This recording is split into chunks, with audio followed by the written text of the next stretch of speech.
जीवन यात्रा हो, अनुभवहरूको सङ्गालो हो। आफू जली र अरूलाई उज्यालो प्रकाश छर्ने सम्मानित शिक्षण पेसामा विगत 1 दशकदेखि आबद्ध छु। विभिन्न राष्ट्रिय अन्तर्राष्ट्रिय फोरमहरूमा आफूलाई शिक्षक हुँ भनेर चिनाउन पाउँदा छुट्टै गर्वको अनुभूति गर्छु। अनमोल जिन्दगी, उत्कृष्ट मानव चोला, खाली हात आइयो र भोलि जाने पनि त खाली नै होला, यति कुरा बुझेको छु।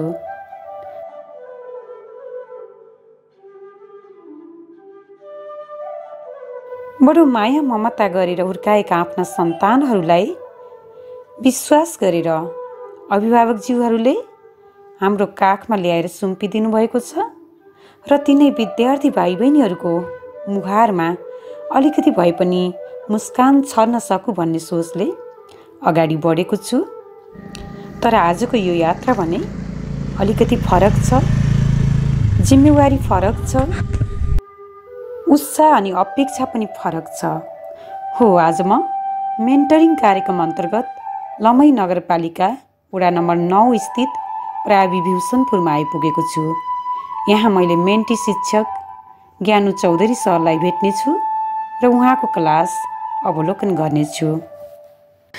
सर्वप्रथम त शिक्षक मेन्टरिङ कार्यक्रम अन्तर्गत मलाई मेन्टरको भूमिकामा रहेर काम गर्ने अवसर प्रदान गर्नुभएकोमा लमही नगरपालिका शिक्षा शाखा दाङप्रति विशेष आभार प्रकट गर्न चाहन्छु। मैले यहाँनिर अलिकति पूर्व तयारीका कुराहरू जोड्न चाहन्छु। हामी मेन्टरहरूलाई यसरी फिल्डमा पठाउनु अगाडि तालिम दिने काम हुन्छ, जुन तालिम दिने काम नेपाल सरकार विज्ञान तथा प्रविधि मन्त्रालय अन्तर्गतको शिक्षा तथा मानव स्रोत विकास केन्द्र र प्रदेश तालिम केन्द्रहरूबाट हुने गर्छ। तालिम दिएर फर्केपछि स्थानीय शिक्षा प्रमुख, मेन्टर, मेन्टी शिक्षक र सरकारवाला बीच एउटा बैठक बस्छ। त्यो बैठकले मेन्टरिङ कार्ययोजना निर्माण गर्छ र कार्यक्रमलाई प्रभावकारी बनाउन अनुकूल वातावरण क्रिएट गरिदिने वचनबद्धता त्यसमा व्यक्त गरिन्छ। त्यसपछि कार्ययोजना अनुसार मेन्टरिङ कार्यक्रम अगाडि बढ्छ।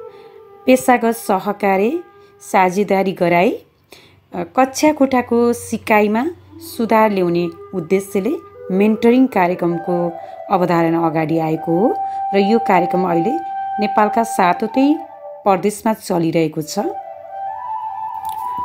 मेन्टरिङ कार्यक्रममा कक्षा कोठा अवलोकन पूर्व मेन्टर र मेन्टी बीच विश्वासमा आधारित सम्बन्ध स्थापना गर्ने काम हुन्छ।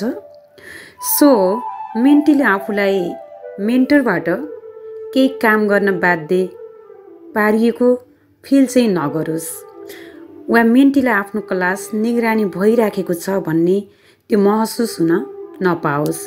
त्यसको लागि कक्षा अवलोकन पूर्व मेन्टरले मेन्टीसँग अनिवार्य रूपले भेट गर्नुपर्छ र त्यो भेट गरी उनी कुशल मङ्गल रहेको र मानसिक रूपले पाठ पढाउन तयार भएको सुनिश्चित गरेर मात्र कक्षा अवलोकनमा जाने गरिन्छ।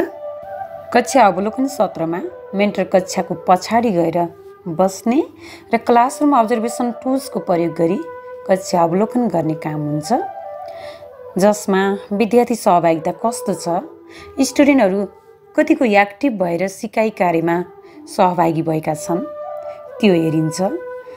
त्यस्तै शिक्षकले स्टुडेन्टलाई गर्ने व्यवहार आदरपूर्ण छ कि छैन, कतै टिचरले स्टुडेन्टलाई त भन्ने अनि विभिन्न उपनामहरू काले मोटे भनेर बोलाउने गर्नुभएको त छैन।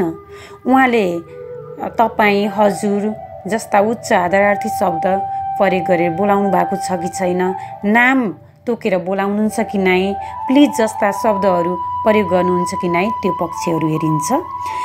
त्यस्तै अर्को छ, शिक्षकले विद्यार्थीका आवश्यकतालाई सम्बोधन गर्नुहुन्छ कि नै। यसमा विद्यार्थीका आवश्यकता विभिन्न किसिमका हुन्छन्, शारीरिक, मानसिक आवश्यकता र सामग्रीगत आवश्यकता। शारीरिक आवश्यकताहरू जस्तै स्टुडेन्टले टोइलेट जान्छु पानी पिउँछु भनेको बेला टिचरले त्यो ख्याल गर्नुभएको छ कि छैन।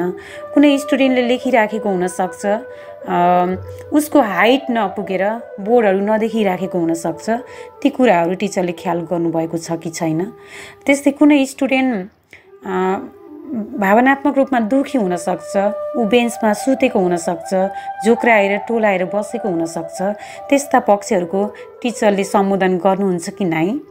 र कुनै स्टुडेन्टसँग यदि पेन पेन्सिल कपीहरू छैन भने त्यस्तो अवस्थामा टिचरले कसरी व्यवस्थापन गरिदिनुहुन्छ, ती कुराहरू चाहिँ हेर्ने गरिन्छ। त्यसै गरी मेन्टरले अर्को कुरा के ख्याल राख्नुपर्छ भने शिक्षकले पढाइराख्नु भएको हुन्छ र त्यो बेला स्टुडेन्टलाई विभिन्न एक्टिभिटिजहरू गराइराख्नु भएको हुन्छ र ती कामहरू गर्ने क्रममा विद्यार्थीले विभिन्न प्रयासहरू गरेका हुन सक्छन् र ती प्रयासहरूलाई चाहिँ पहिचान गर्ने र प्रशंसा गर्ने कामहरू टिचरबाट हुन्छ कि नै, त्यो कुराहरू पनि अध्ययन गरिन्छ।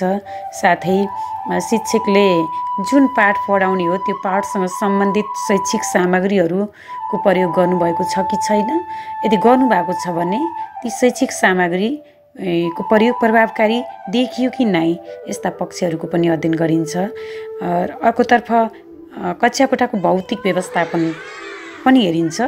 यसमा टिचरले सबै स्टुडेन्टले सिक्ने गरेर त्यो कक्षा कोठाको बसाइलाई व्यवस्थापन गर्नुभएको छ कि छैन, त्यहाँ हुने विभिन्न एक्टिभिटिजहरू ग्रुप वर्क पियर वर्कलाई व्यवस्थित गराउनु भएको छ कि छैन, ती कुराहरू पनि हेर्ने गरिन्छ।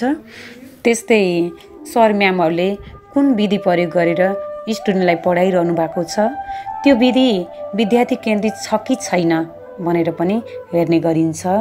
र शिक्षकले जुन पाठ पढाउनु भएको छ त्यो चाहिँ उहाँले विद्यार्थीको दैनिक जीवनसँग लगेर जोड्ने प्रयास गर्नुभएको छ कि छैन, पढाउने क्रममा के कस्ता ओपन इन्डेड क्वेसनहरू गर्नुहुन्छ जुन क्वेसनहरूले विद्यार्थीलाई चाहिँ अलिकति क्रिएटिभ थिङ्किङ हुने खालको बनाउन सकोस्, क्रिएटिभ बनाउन सकोस्, प्रब्लम सल्भिङ स्किलहरूले सिक्न सकोस्, अलि सर्च गरेर पढ्ने अध्ययन गर्ने खालका क्वेसनहरू टिचरले सोध्नुहुन्छ कि नै। अनि विद्यार्थीका ग्रुप वर्क, पियर वर्क र पर्सनल वर्कहरूलाई उहाँले कसरी अनुगमन गर्नुहुन्छ, स्टुडेन्टको लेभल अनुसार टिचिङ गर्नुभएको छ कि छैन। यदि स्टुडेन्टले गलत बुझाइ गरिराखेका छन् भने त्यो बुझाइलाई चाहिँ प्रष्ट गर्न के कस्ता तरिकाहरू अपनाउनु भयो भन्ने जस्ता कुराहरू हेर्ने गरिन्छ। र अझै महत्त्वपूर्ण कुरा त त्यो दिनको पाठको सिकाइ उपलब्धिहरू के थिए र ती सिकाइ उपलब्धिलाई मिट हुने गरेर उहाँले कक्षा कोठाका क्रियाकलापलाई अगाडि बढाउनु भयो कि नै, त्यसको आधारमा रेटिङ स्केल 1 देखि 5 सम्मको रेटिङ स्केल हुन्छ र त्यो अन्तर्गत कक्षा अवलोकनपछि आधा घन्टाको समय रहन्छ, जसलाई अवलोकन पछिको मेन्टरिङ सत्र भनेर भनिन्छ। यो समयमा मेन्टर र मेन्टी विद्यालयको चौर अलिकति एकान्तमा गएर सँगै बस्छन् र कक्षा अवलोकनको क्रममा देखिएका सबल पक्षहरू त्यस्तै सुधार गर्नुपर्ने पक्षहरूबारे त्यहाँ छलफल हुन्छ, अनुभवहरू आदान प्रदान हुन्छ र सुधार गर्नुपर्ने पक्षहरू कुन कुन पक्ष सुधार गर्नुपर्ने भयो र त्यसका लागि के कस्ता स्ट्राटेजीहरू अपनाउने बारे पनि छलफल हुन्छ। र अर्को क्लासमा चाहिँ कुनै एक अथवा दुई पक्षमध्ये कुन पक्ष सुधार गर्ने हो त्यसको लागि सँगै बसेर साझा योजना समेत बनाउँछन्। मेन्टरिङ कार्यक्रमको अन्तिम चरण छ समुदायको सिकाइ। यसमा मेन्टरको नेतृत्वमा महिनाको एकपटक भर्चुअल फिजिकल मिटिङ हुन्छ, जसमा मेन्टीहरू आफ्ना अनुभवहरू आदान प्रदान गर्छन्, सिकाइमा आएका विविध समस्याहरूबारे छलफल गर्छन्, समाधानको लागि साझा पहल गर्ने काम गर्छन्। यसरी शिक्षकहरूको पेसागत क्षमता विकास गर्नु र सामुदायिक स्कुलको सिकाइको गुणस्तर कायम गर्नु सबैभन्दा ठुलो चुनौतीको कुरा हो। क्वालिटीको सन्दर्भमा हामी शिक्षकहरूमाथि थुप्रै प्रश्नहरू उठ्ने गरेका छन्। हुन त केही कमी कमजोरीहरू हामी शिक्षकहरूबाट पनि भएका होलान्, तर अर्को कुरा के पनि बुझ्नुपर्छ भने शिक्षकहरूको एकल प्रयासले मात्र हामी सबैले चाहे जस्तो शिक्षा र क्वालिटी प्राप्त हुन सक्दैन। तर पनि नेपालको अहिलेको सन्दर्भमा टिचर मेन्टरिङ कार्यक्रम एक प्रभावकारी मोडालिटी हो। यो कार्यक्रम प्रत्येक विद्यालयलाई केन्द्रबिन्दु बनाएर अगाडि बढाउनु आवश्यक छ। मेन्टरिङको सिलसिलामा मैले मेन्टीहरूलाई एकदमै एक्साइटेड भएको पाएँ र उहाँहरूको सुरुवातको प्रयास नै एकदम एप्रिसिएट गर्न लायक छ।